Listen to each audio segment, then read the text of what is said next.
High. আসলে সারাদিন আমি কি করি না করি সেটা নিয়ে একটা প্রশ্ন থেকে যায়। তো আসলে আমাদের বাড়িতে আমি, আমার হাজব্যান্ড, আমার ছেলে, আর বলো আমাকে কেমন লাগছে। আসলে লিপস্টিক কিনেছিলাম, তো ওই লোকটা বলছিল খুব ভালো কালার হবে। আমি ভেবেছিলাম হয়তো কোনো মেটো কালার বা হালকা ডার্ক কালার হবে, কিন্তু একদমই না, একদম ফ্যাকাশে। যেমন লাগাইছি কেমন লাগছে আমাকে জানি না, কেমন লাগছে কমেন্ট করে অবশ্যই।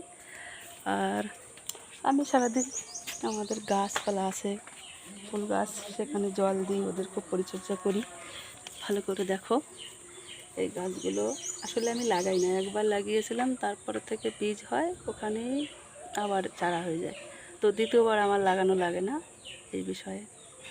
আর আমার চ্যানেলটা অবশ্যই লাইক করো, ফলো করো আমাকে। আমার শর্ট ভিডিও আমি বানাই, অবশ্যই জানো তোমরা। আর তারপরে বলে রাখছি, আমার এই ভিডিওটা যদি ভালো লাগে লাইক, শেয়ার, কমেন্ট করো। আর শেষ পর্যন্ত দেখো। আমি তেমন অভিজ্ঞতা কম, তবুও। আর এইটা আছে নয়নতারা বলে, এই নয়নতারা ফুল এখন গাছে ফুটেছে। যখন লাগিয়েছিলাম খুবই ছোটো ছিল, এতটা ছিল। তো আমি খুব যত্ন করেছিলাম, খুব জল দিতাম, লাগিয়েছিলাম চৈত্র মাসে ওরকম টাইমে। তো এখন গাছগুলো খুব সুন্দর হয়েছে এবং খুব ফুলও হচ্ছে। তাছাড়া এখানে আছে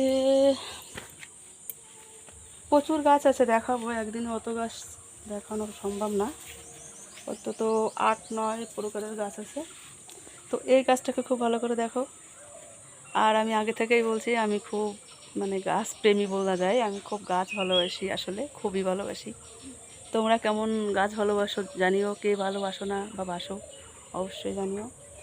এবং গাছ নিয়ে একটা কথা, গাছ তো অবশ্যই দরকার। গাছ না হলে আমাদের পরিবেশ বাঁচবে না, আমরাই বাঁচবো না। জল না থাকলে, ছায়া না থাকলে ভালো, অক্সিজেন না থাকলে।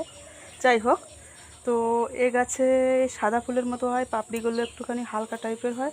এই সকালবেলা তুলেই পুজো দিতে হয়, যদি বেলা হয়ে যায় তখন আর গাছের আর সেই গাছ তো ঠিকই, ফুলগুলো আর সেই আগের মতো সুন্দর থাকে না। তো কী হয় কি, সকালের দিকে পুজো দিয়ে দিলে খুব ভালো হয়, থাকে আর কি।